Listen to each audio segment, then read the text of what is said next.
O'rta Osiyodagi choy madaniyati va nima uchun ajdodlarimiz choyni tuz hamda dumba yog'i bilan ichishganligi tarixiga yuzlansak, bilasizmi, bugun usiz O'rta Osiyo hayoti va madaniyatini tasavvur qila olmaydiganimiz choy mintaqada aftidan faqat 17-asrda paydo bo'lgan. U taxminlarga ko'ra Mo'g'ul jung'orlar orqali o'zlashtirilgan. 17-asrda choy birinchi galda shaharlarda va boy badavlat oilalarda tarqalgan qimmat, noyob va boylarga xos ichimlik hisoblangan. Uni odatda sut va tuz bilan ichishgan, ba'zan hatto mo'g'ulcha uslubda dumba yog'i qo'shilgan.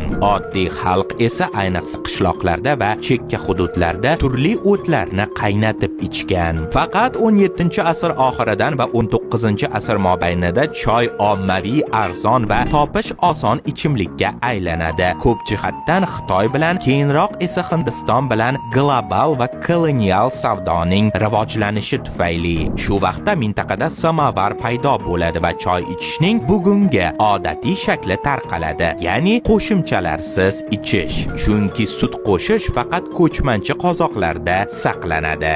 Lekin u paytlarda ham choyning barglari shu qadar qimmatli hisoblanganki, choy ichib bo'linganidan so'ng ularni tashlamay yeb qo'yishgan. O'rta Osiyoning ayrim uzoq tumanlarida choy faqatgina 20-asrda kundalik ichimlikka aylangan, deb yozadi rossiyalik antropolog, O'rta Osiyo tarixi bo'yicha yirik mutaxassis Sergey Abashin.